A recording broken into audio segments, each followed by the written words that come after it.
Hi there, I'm Brenda. Today we are going to be reviewing The Exorcist from 1973.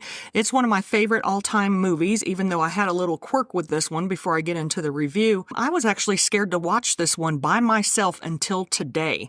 I'm 55 years old and it took me this long to watch it alone. I think I was so young when I watched it the first time, and may have mentioned this on the Let's Wine with Brenda and Stacy podcast. I was home with the chicken pox in the 4th grade, and my mother had it on, edited for TV. She was naive, had never watched the movie herself. She decided to go talk to my grandmother on the phone in the kitchen, landline, so she couldn't walk freely through the house. She left me alone in the living room with my chicken noodle soup on a TV tray watching this movie, and I could not look away. But as the movie progressed and I had to use the restroom, I do remember screaming for her to turn on the hall light so I could go to the bathroom by myself. And it's just one of those movies that stuck with me all this time. I've probably watched it 100 times over the years, and it was always with someone. So it was very hard for me to sit down and watch it by myself. On another note, my youngest daughter watched it when she was a teenager with me. I was so excited to have her watch it, and I don't think she was impressed. I get that movies have changed over time, but damn it, I just feel like she should love it as much as I do. She is my horror movie buddy, and I love her to pieces, but I just don't think she got the same fear out of it that I did. This movie was based on a book. I'm going to try my hardest to stay away from the book. It was written in 1971 by William Peter Blatty. I found the book to actually be scarier than the movie, so it is worth a read. This movie highly became on my radar again when I read that Mike Flanagan is going to be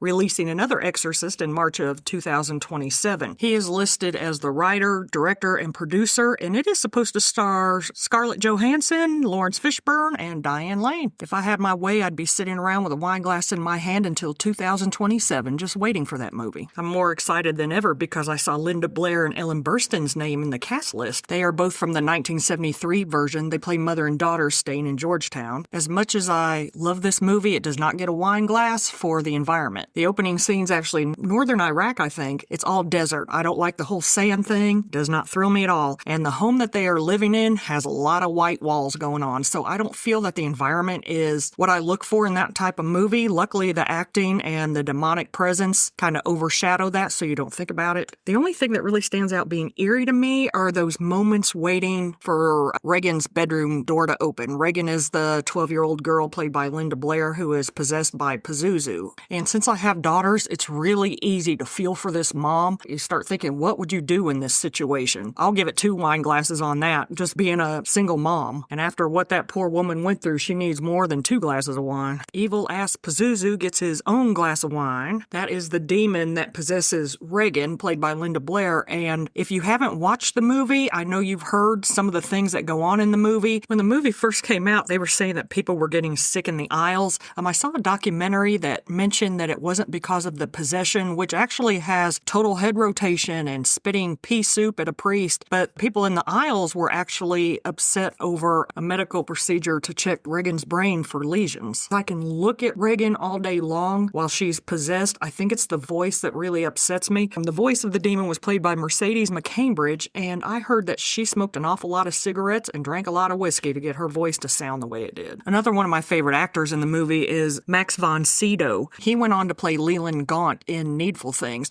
but in this movie, back in 1973, he was only 44 years old, so they had to age him with makeup. He was in his 60s when he went on to be in Needful Things, and I feel that whoever did the makeup on him back then, they could predict what he was going to look like as he aged. They did a really, really good job with him because he played Father Marin, who was supposed to be 80 years old. His character showed up in a couple prequels. The one I watched today was just right at 2 hours long, and I watched the one that had all of the deleted scenes taken out, but then went and watched a documentary after that had all the deleted scenes. If you've never watched this movie, I would go ahead and watch the long version with the scenes in it. You can't miss the spider walk. There is a video on YouTube you can search. It has a side-by-side comparison of the original cut from 1973 and also the extended cut from 2000. I'm just going to go ahead and give this one 6 glasses of wine because it deserves it. I found it to be very entertaining from beginning to end, but I'm also at the age now where I'm looking in the background at everything to try to see everything that I missed the first times around. If you've never watched this movie before, give it a watch. Watch it with a friend. If you have seen it, give give it a rewatch, especially if you haven't watched it in a long time. Get ready for Mike Flanagan's Exorcist. If you don't know who he is, he's affiliated with Dr. Sleep, Hush, Oculus, Haunting on Hill House. He's definitely made a name for himself, and so I'm looking forward to the 2027 version. So 6 glasses of wine. This is my best review yet. The next one is going to be the 2005 Amityville Horror with Ryan Reynolds and Melissa George. That should be out next week. And just keep in mind that Thorazine and Ritalin are not going to cure demonic possession. Until next time, bye.